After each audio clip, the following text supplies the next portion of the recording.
로마서 16장 17절에서 27절 말씀입니다.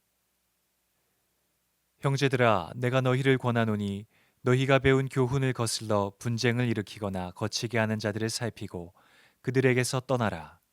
이 같은 자들은 우리 주 그리스도를 섬기지 아니하고 다만 자기들의 배만 섬기나니 교활한 말과 아첨하는 말로 순진한 자들의 마음을 미혹하느니라.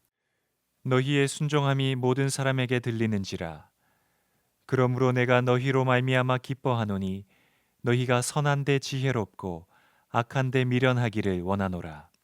평강의 하나님께서 속히 사탄을 너희 발 아래에서 상하게 하시리라. 우리 주 예수의 은혜가 너희에게 있을지어다. 나의 동역자 디모데와 나의 친척 누기오와 야손과 소시바더가 너희에게 문안하느니라. 이 편지를 기록하는 나 더디오도 주 안에서 너희에게 문안하노라. 나와 온 교회를 돌보아주는 가이오도 너희에게 문안하고 이 성의 재무관 에라스도와 형제 구아도도 너희에게 문안하느니라. 나의 복음과 예수 그리스도를 전파함은 영세 전부터 감추어졌다가 이제는 나타내신 바 되었으며 영원하신 하나님의 명을 따라 선지자들의 글로 말미암아 모든 민족이 믿어 순종하게 하시려고 알게 하신 바 그 신비의 계시를 따라 된 것이니 이 복음으로 너희를 능히 견고하게 하실 지혜로우신 하나님께 예수 그리스도로 말미암아 영광이 세세 무궁하도록 있을지어다. 아멘. 사랑하는 주님의 교회 가족 여러분, 지난 하루도 지체를 향해 거룩한 입맞춤으로 서로 문안하며 주님 안에서 평안하셨습니까? 어쩌면 당연히 여겨지는 평범함의 은혜가 얼마나 감사한지 모르겠습니다. 요즘 코로나19 바이러스가 전 세계적으로 큰 문제가 되고 있는데요. 사회적으로 크게 불안한 이때 이를 이용한 사기도 성행한다고 합니다. 마스크 판매 사기, 감염자를 확인해주는 사이트인 척하면서 자기들의 사이트로 유인하여 악성 코드를 심고 정보를 갈취하는 등 다양한 사기 건수가 발생되었다고 합니다. 이런 자들은 불안한 사람들의 심리를 이용하여 불법적으로 자신들의 이익을 추구합니다. 이러한 사기꾼들의 수법이 날로 고도화되고 있다는 것이 큰 문제가 아닐 수 없습니다. 그런데 우리 주변에는 이런 사기꾼들 못지않게 악하고 교활한 자들이 있습니다. 그들 중 대표적인 것이 사람들을 유혹하여 영혼을 도적질하는 이단과 공동체 안의 거짓 교사들입니다. 17절 말씀을 함께 읽겠습니다. 형제들아, 내가 너희를 권하노니 너희가 배운 교훈을 거슬러 분쟁을 일으키거나 거치게 하는 자들을 살피고 그들에게서 떠나라. 아멘. 오늘 말씀에서 바울은 거짓 교사들이 있는지 살피고 그들에게서 떠나라고 촉구하고 있습니다. 로마 성도들에게 편지를 쓰고 있는 바울은 아직 로마에 가보지 않았지만 이단들이 어느 곳에나 있다는 것을 잘 알고 있었습니다.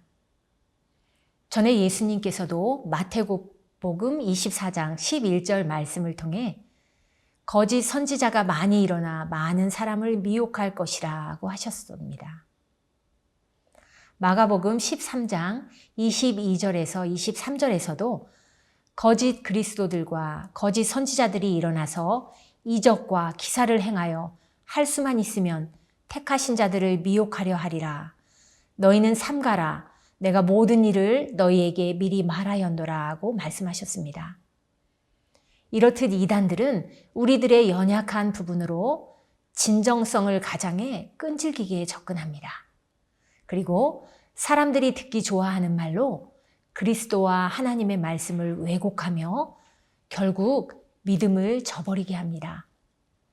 또한 교회 공동체 안으로 잠입하여 거짓된 헌신으로 사람들의 관심을 얻은 다음 성도들을 이간질하고 헛된 소문을 통해 공동체를 분열시킵니다. 또 교회 공동체가 끊임없이 무의미한 논쟁을 하며 혼란에 휩싸이게 하며 진리에 집중하지 못하게 합니다. 그래서 성도들이 진리로 변화되어야 할 귀중한 시간을 허비하고 하나님의 사역을 못하게 되는 것입니다. 이단에 현혹되지 않도록 진리 위에 굳게 서시는 우리 주님의 교회 성도님들 되시기 바랍니다. 18절을 함께 읽겠습니다. 이 같은 자들은 우리 주 그리스도를 섬기지 아니하고 다만 자기들의 배만 섬기나니 교활한 말과 아첨하는 말로 순진한 자들의 마음을 미혹하느니라. 아멘. 교회 공동체 안에는 이단들 외에도 진리를 가르치기보다는 돈을 버는 데 관심을 가지고 권력과 특권을 얻으려는 마음 때문에 일하는 사람들도 있다고 합니다. 바울은 이런 사람들은 진짜 예수님을 믿는 것이 아니라고 말합니다. 그들이 마치 진리를 가르치는 것처럼 포장된 온갖 아첨하는 말로 지체들을 그릇된 길로 인도하기 때문입니다. 우리가 자신을 높이고 자신의 배만 채우려는 거짓 교사로 변질되지 않으려면 우리 사역의 동기가 신실한 믿음과 선한 일을 하고자 하는 간절한 바람에 머물러 있어야 합니다. 하나님의 말씀으로 깨어 있을 때 흔들리지 않는 것입니다. 17절 하반절 말씀에서 바울은 분쟁을 일으키거나 거치게 하는 자들을 살피고 그들에게서 떠나라고 말합니다. 성도들은 이단의 무리나 거짓 교사들이 말하는 교리를 주의하며 그것이 성경을 거스르고 있지 않은지 점검해야 한다는 말씀입니다. 그리고 영적인 분별력으로 분별되었다면 그것들을 담대하게 끊어내라는 것입니다.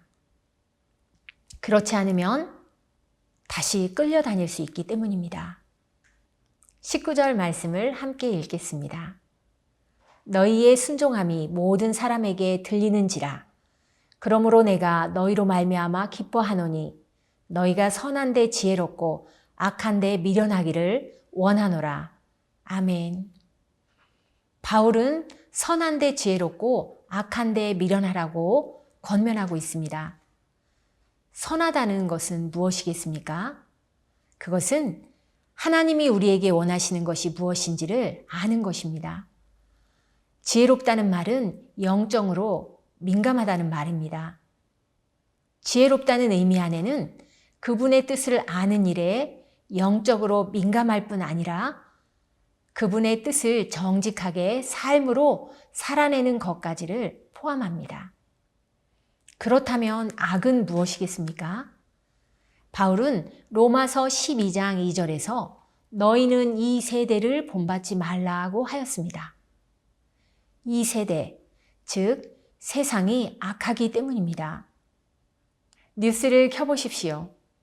날마다 상상할 수도 없는 악한 소식들이 쏟아져 나오고 있습니다.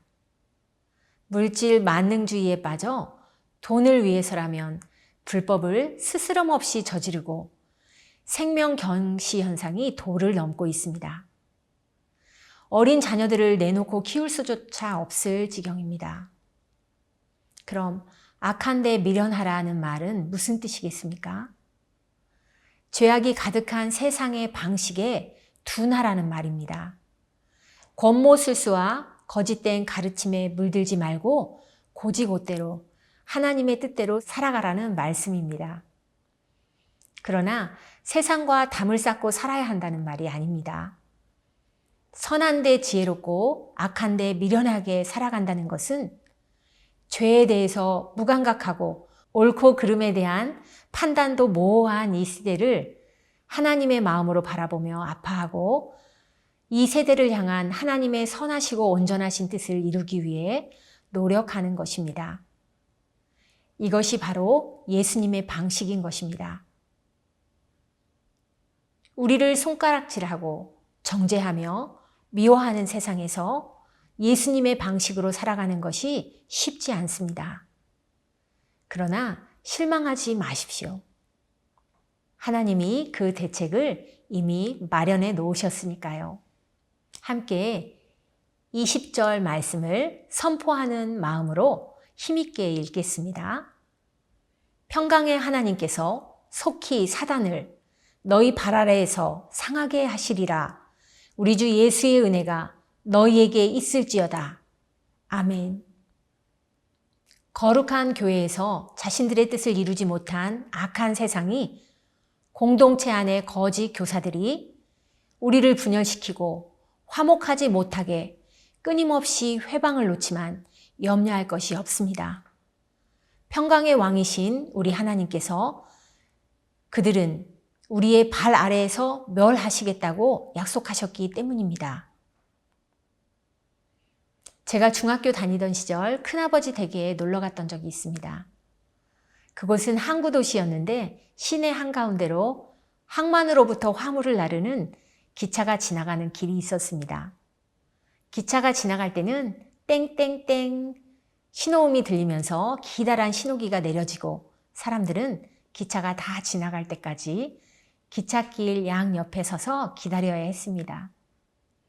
사촌 언니와 읍내에 놀러 갔던 저는 신기하고도 재미있는 이 광경을 즐겁게 바라봤던 기억이 납니다.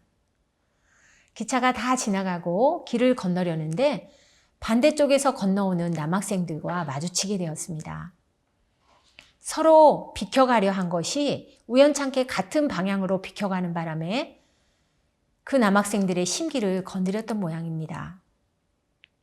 갑자기 험악한 욕설이 남학생의 입에서 나오더니 사촌 언니와 옥신각신 말싸움이 벌어지게 되었습니다. 분위기가 험악해지고 급기야 남학생이 불끈 쥔 주먹을 치켜 올리며 우리에게 으름장을 놓기에 이르고 저는 너무 무서워서 울음을 터뜨렸습니다. 사실은 너무 무서워서 크게 울지도 못했습니다. 그런데 그때 마침 고3이던 사촌 오빠가 그곳을 지나가다가 그 광경을 목격한 것입니다. 사촌 오빠는 체육 특기생으로 지역의 유도 대표 선수였습니다. 국가대표 상비군이었죠. 오빠는 그저 여기서 왜 울고 있어? 하고 물었을 뿐인데 남학생들이 허리를 조아리며 죄송합니다, 죄송합니다 하고 도망을 치는 거였습니다. 사랑하는 여러분, 거룩한 하나님의 자녀들과 사탄의 싸움은 이미 결과를 내려놓고 싸우는 싸움입니다. 하나님의 완전한 승리입니다. 삶 가운데 시시때때로 우리를 낙심하게 하고 눈물나게 하는 사탄의 으름장에 주눅들지 맙시다. 전쟁에 능하신 우리 아버지가 선한 것에 지혜롭고 악한 것에 미련한 자들을 위해 싸우십니다. 우리 하나님은 못할 일이 없으신 능력의 하나님이시기 때문입니다. 가장 결정적일 때 가장 효과적인 한 방으로 전세를 뒤집으시죠. 우리가 해야 할 일은 전능하신 하나님의 결정적인 시간까지 그분을 의지하며 잘 기다리는 것입니다. 바울은 마지막으로 로마 교회에서 문안한 8명의 사람들을 소개합니다. 모두가 바울의 사역에 동참하였던 사람들입니다. 이들은 바울의 탁월한 선교 사역에 여러 모양으로 동역하였습니다. 숙식을 제공하고 헌금을 모금하고 서신을 대필하기도 하고 자신의 집을 교회를 위해 제공했으며 물질로 도운 이도 있었습니다. 이들 모두는 각각 주신 능력대로 자신의 몫을 담당함으로 훌륭하게 팀 사역을 이루어냈습니다. 그들 모두가 함께 보여준 시너지로 많은 이방 나라에 수많은 교회가 세워지고 사망 가운데 놓여져 있던 셀 수 없는 영혼들이 거룩한 주의 백성이 되었습니다. 함께하면 더 큰 일을 감당할 수 있습니다. 사랑하는 여러분, 우리도 한 팀 주님의 교회입니다. 맡겨주신 거룩한 일, 우리 함께해요. 25절에서 바울은 예수 그리스도를 전하는 복음을 나의 복음이라는 말로 표현하고 있습니다. 복음을 전하는 것을 자신의 평생의 사명으로 고백한 것입니다. 오랫동안 비밀에 붙여졌던 구약의 선지자들조차 자신들이 기록한 말의 의미를 온전히 알지 못했던 하나님의 놀라운 계획과 목적은 아들 예수 그리스도를 통해 성취되었습니다. 예수 그리스도를 자신의 구세주로 믿음으로 얻게 되는 구원의 복음은 모든 사람들이 믿고 순종하게 하는 것이었습니다. 하나님은 바울을 이 기쁜 소식을 전하는 도구로 부르시고 사용하신 것입니다. 또 하나님은 바울을 통해 이방에 전해진 복음을 우리로 듣게 하셔서 구원을 선물하셨습니다. 그리고 바울과 같은 사명으로 우리를 부르시고 계십니다. 너도 가서 가족과 친구들에게 너의 복음을 전하라. 사랑하는 주님의 교회 가족 여러분, 오늘 바울이 우리에게 이야기한 하나됨과 섬김과 사랑에 관한 가르침을 경청하고 우리 삶 속에 적용한다면 우리의 일상에 하나님을 위해 할 일이 정말 많아지게 될 것입니다. 우리가 깨닫게 된 일들을 사소한 일들부터 노력해 간다면 우리 자체로 하나님께 영광이 돌아갈 것입니다. 사랑합니다.